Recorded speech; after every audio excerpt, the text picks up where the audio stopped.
retrouvons ce soir encore le docteur Smaïla Koulibaly, médecin épidémiologiste au Centre national de recherche et de formation sur le paludisme, un centre logé à l'Institut national de santé publique. Bonsoir docteur. Bonsoir M. Drago. Alors ce soir, on a envie de savoir docteur, est-ce que la saison chaude est moins favorable à l'expansion du coronavirus, comme beaucoup le disent?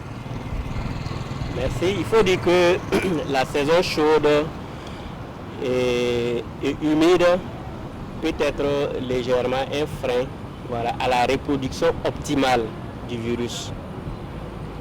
Donc il y a des conditions de température qui ne permettent pas au virus d'avoir une reproduction optimale.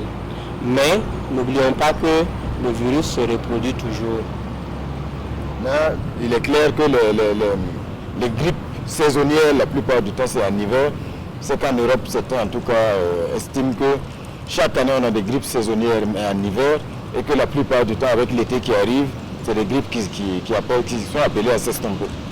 Oui, ces grippes-là s'estompent. Donc, de par ces observations empiriques et aussi avec l'étude qui a été faite sur les conditions de reproduction du coronavirus, on se rend compte aujourd'hui que le virus à une certaine température, voilà, ne croît pas assez rapidement.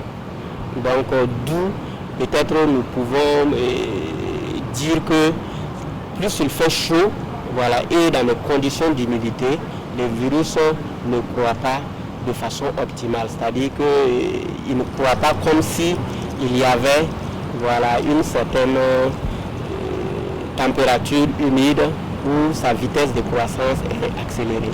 Est-ce qu'on a une idée un peu de cette fourchette de température où le virus croît de façon optimale?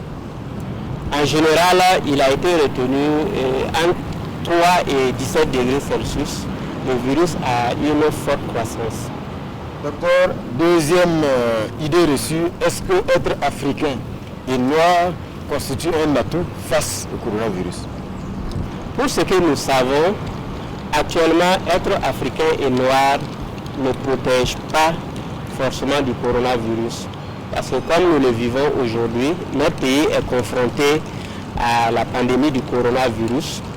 Donc, les mesures de prudence sont toujours de mise, voilà, pour les pays africains.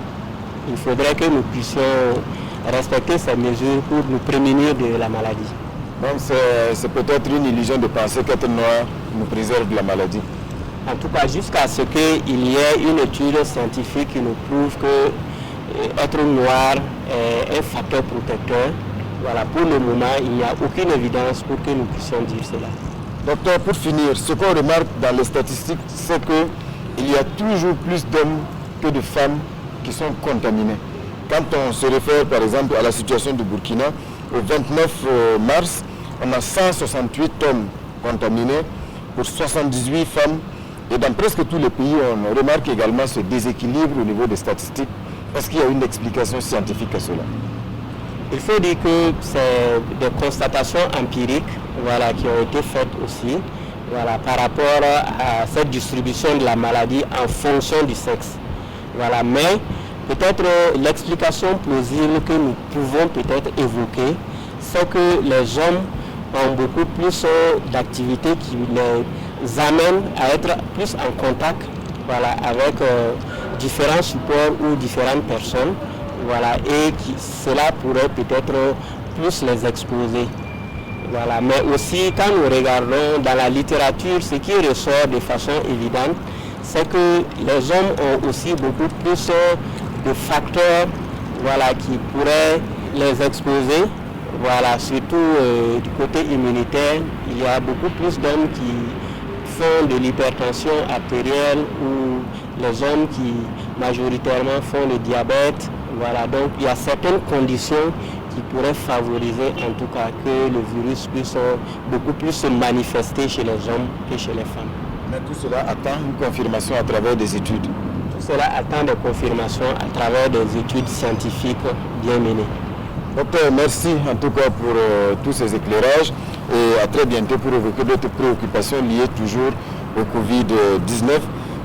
Mesdames et messieurs, retenez également qu'à partir de ce soir, vous pourrez envoyer également vos préoccupations et vos questions au numéro WhatsApp suivant 01 30 30 30.